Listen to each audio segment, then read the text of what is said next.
Psalms today. So we are in, we just finished First Samuel. Okay, so when you finish First Samuel, you should know that we'd be talking about David, King David. Okay, King David was a big time psalmist. So then you have lots of psalms intermingled with the story. They help tell the story. The Psalms are also full of these idioms. The Bible is written in idioms, which is little code words like the living water or still waters, or briars and thorns means covetousness. That living water means God's covenant. So, and what I mean is covenant is holy covenant, that which is in the mercy seat, written on a tablet of stone. That.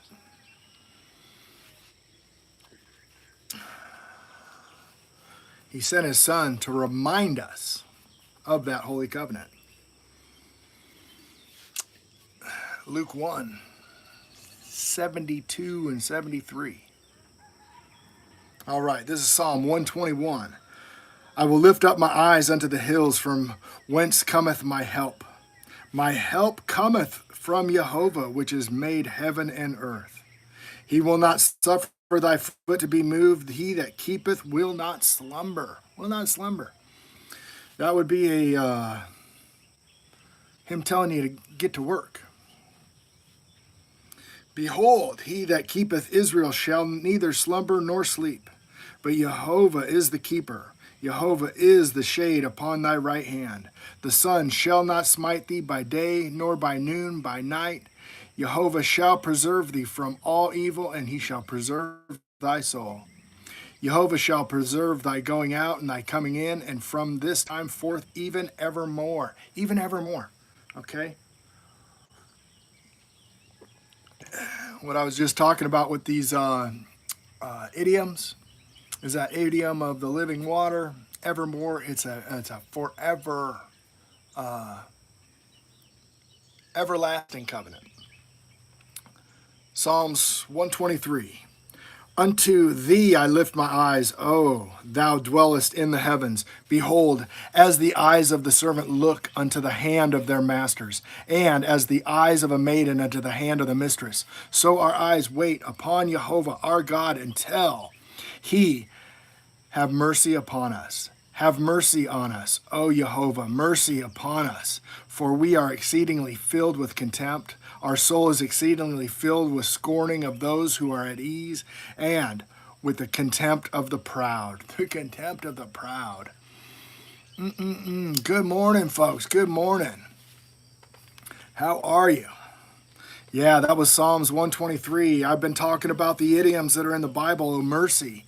What is it? Where is it where he has mercy? What's under the mercy seat? Okay, that's his 10 commandments. That is the Holy Covenant, folks.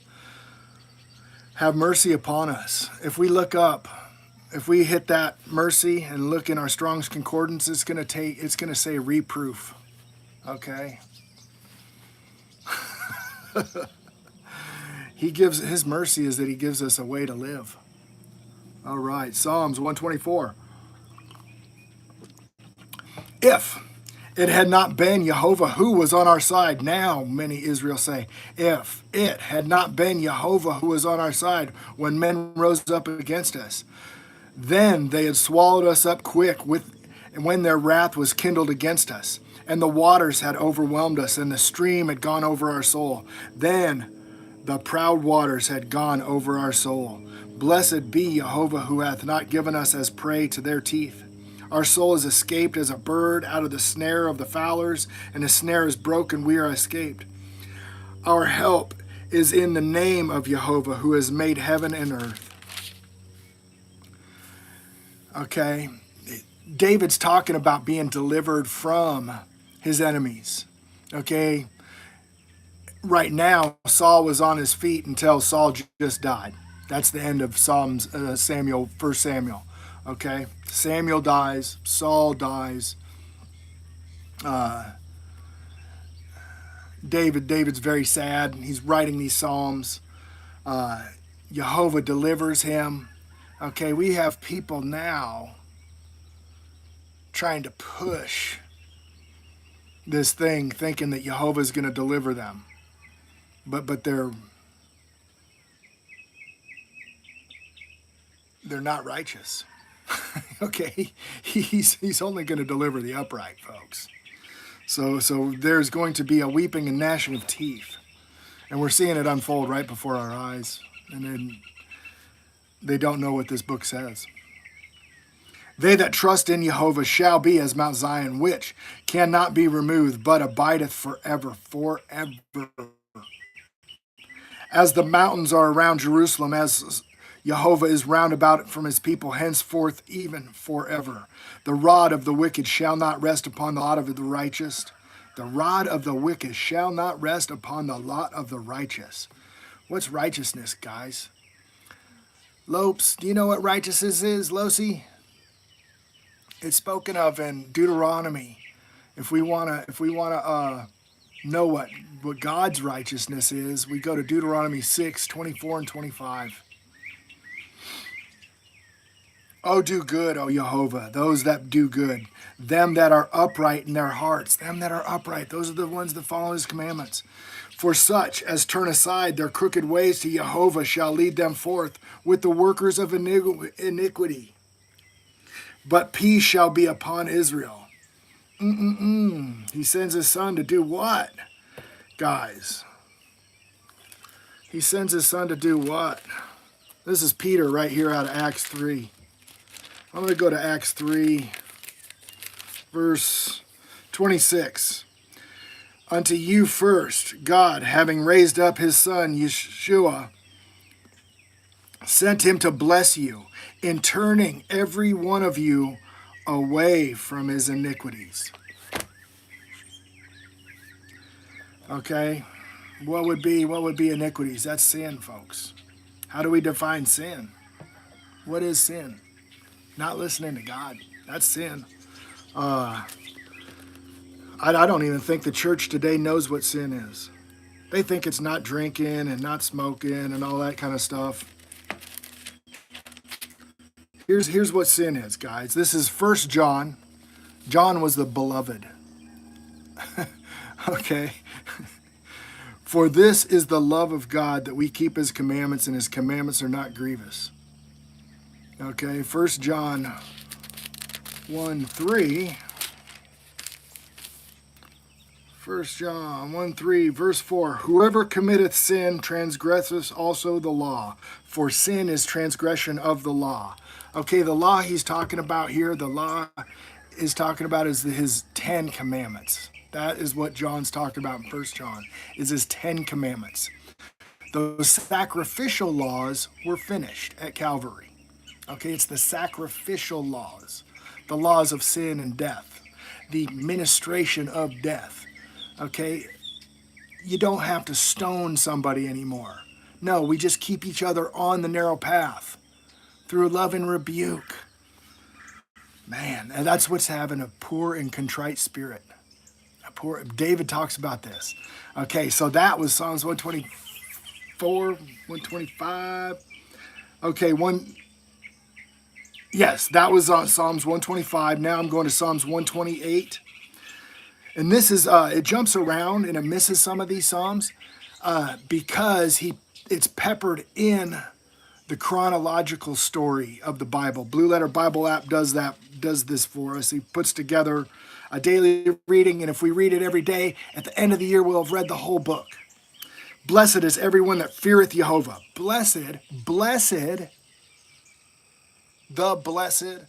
it's a title. Blessed is everyone that feareth Jehovah. What is fearing Jehovah? That's keeping his 10 commandments. That walketh in his ways.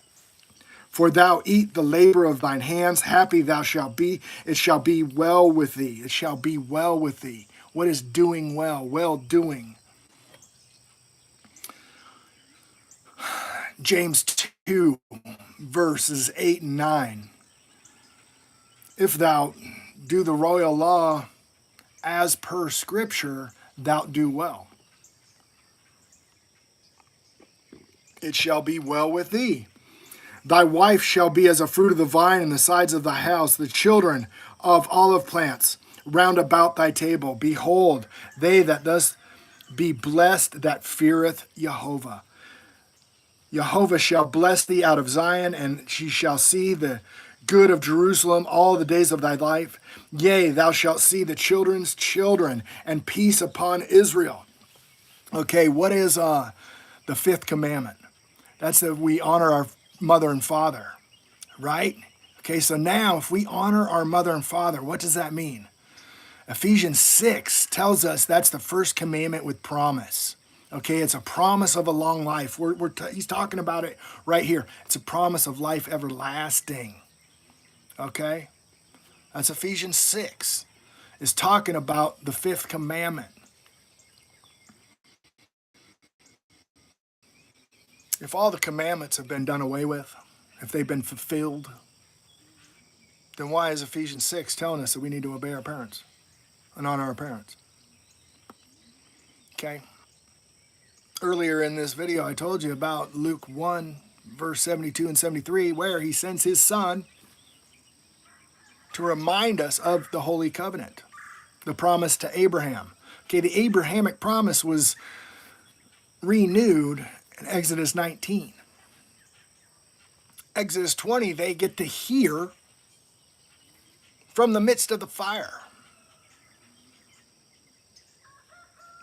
what the deal is. All right, so that is Psalms 128. That is our blessing. That is his mercy. Psalms 128. Oh, yeah, okay, that was Psalms 128. Here's 129. Many a time have they afflicted from me, from my youth, from Israel now. Many a time have they afflicted me from my youth, yet they have not prevailed against me. The plowers have plowed upon my back, they made long their furrows. Jehovah is righteous. He hath cut asunder the cords of the wicked. Let them be confounded and turn back that hate Zion. Let them be as grass upon the housetops, which withereth, afore it groweth up. Therefore the mower filleth not his hand, nor that bind the sheaves of his bosom. Neither do they which go by say, the blessing of Jehovah shall be upon you. We bless you in the name of Jehovah. They be as grass. What happens with its grass? It's grass as the people. Okay, there's another idiom in the Bible. Grass is people. Okay, the grass withereth. Okay, his dew is upon the morning grass, but by noon it's lifted and dry. Wow, yeah. Okay, that's Psalms 129. We get the grass idiom in there. What you want to be is you want to be that grass which is filled up by his word every day, in covenant, restored by the living waters, watered by the word of God. Psalms 130. Out of the depths I cried unto thee, O Jehovah. Jehovah, hear my voice. Let thy ears be attentive to the voice of my supplications. If thou, Jehovah, shouldest thou mark iniquities, O Lord, who shall stand? But there is forgiveness with thee, that thou mayest be feared. I wait for Jehovah. My soul doth wait. In his word do I hope. My soul waiteth for Jehovah more than they watch for the morning. I say more than they watch for the morning. Let Israel hope, O Jehovah, for with Jehovah is mercy. With Jehovah is mercy. And with him is plenteous redemption, and shall redeem Israel from all his iniquities. Shall redeem Israel from all his iniquities. He's talking about Jacob there. Who is Jacob? Jacob is his servants. Okay? Throughout the book it talks about Jacob, but it's not talking about Jacob. It's talking about Jacob. All God's servants. And straight is the gate. Few be that find it. I love you guys. If you guys want, you can go to straightisthegate.net. That's straight spelled like they do in the KJV. STRAIT is thegate.net. And there's documents there, and there's videos and all kinds of stuff that tie all this stuff together. We are supposed to keep his 10 commandments and help each other keep his 10 commandments. By keeping each other on the narrow path, we're supposed to be our brother's keepers. This is not a new commandment. It's a commandment from the beginning. Adam to Eve. Cain to Abel. Yeah, guys. It goes deep. I love you guys, and I'll talk to you tomorrow. That was a big group of Psalms, man. How beautiful.